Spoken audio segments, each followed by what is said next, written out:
Hi, in this video we're going to give you a basic overview of computer system virtualization. So in case you were thinking about getting into virtualization either at home or maybe in the workplace, this might help you out.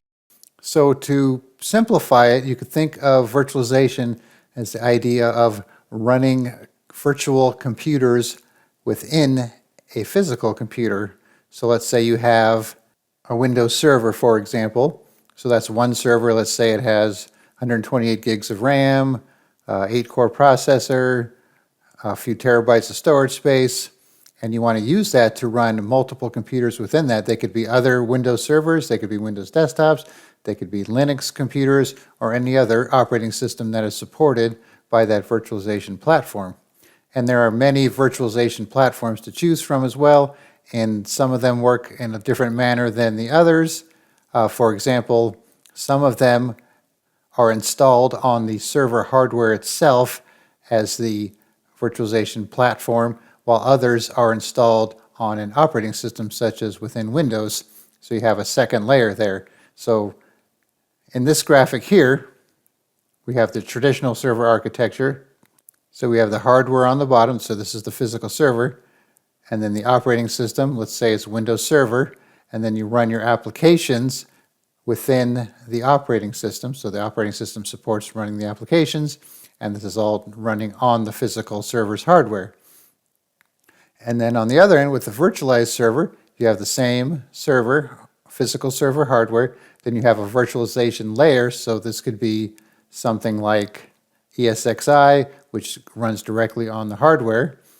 That's by VMware, by the way. And then within that, you have multiple guest virtual machines. So each one of these is a separate virtual computer, and then they have applications running within that guest operating system.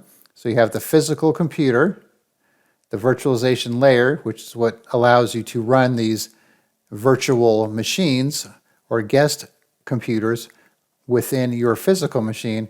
And then, like I said, within each guest machine, you can install applications, have documents, add hard drives, files, connect to the internet, and whatever you want to do like it was an actual physical server itself.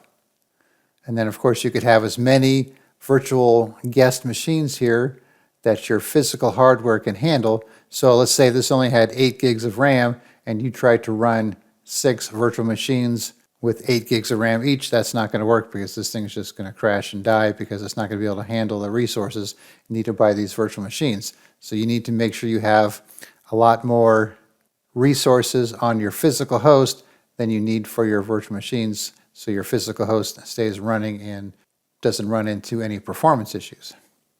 So there are a few main types of virtualization ideas here, so we're just going to go over them real quick. Don't be too worried about getting it all down or memorizing what each one is. Just become familiar with the terminology here.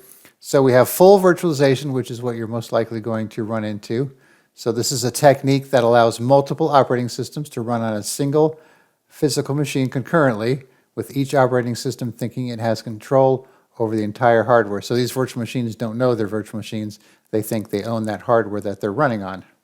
Okay, so the hypervisor, which is also known as a virtual machine monitor, sits between the hardware and the operating systems, managing the virtual machines and providing them with an abstracted view of the underlying hardware. All right, so some advantages: high level of isolation. Guest operating systems are completely isolated from each other and from the host operating system. This makes it very secure and prevents conflicts between the different operating systems. Then we have wide compatibility. Full virtualization supports a wide range of guest operating systems. So a couple of disadvantages. There's a performance overhead. So when you install this hypervisor on top of the physical hardware, you're going to be using the resources of that hardware to run the hypervisor software itself. And then, of course, you have increased complexity. Full virtualization is more complex to manage than other virtualization techniques. So on the bottom here, we have a few examples of some of the platforms that support full virtualization, such as VMware ESXi, VirtualBox, which is used on the desktop, Microsoft Hyper-V, which is a server or desktop platform, and then VMware Workstation, which is also a desktop platform. And some of these will actually fall into the next category as well, depending on how they're configured, but for the most part, they're going to be under full virtualization. All right, so now we have Paravirtualization. So this involves modifying the guest operating system to be aware of the virtualization layer, optimizing its interaction with the hypervisor for improved performance. So unlike full virtualization, where the guest OS is unaware that it's running in a virtual environment, Paravirtualization requires modifications to the guest OS kernel to make it paravirtualized, or enlightened, as it's also known. All right, couple advantages. Reduced performance overhead.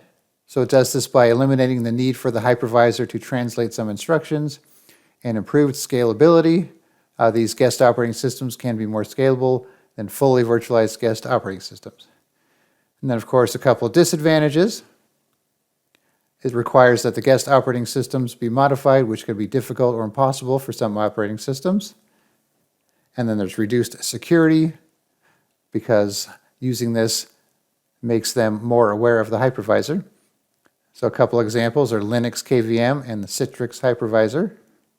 All right, now we have OS level virtualization. This is also known as containerization.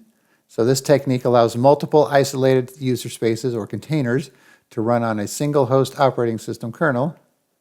So unlike full virtualization, where each virtual machine has its own complete operating system and kernel, these containers share the operating system's kernel. So this form of virtualization provides lightweight, efficient, and fast deployment of applications or services.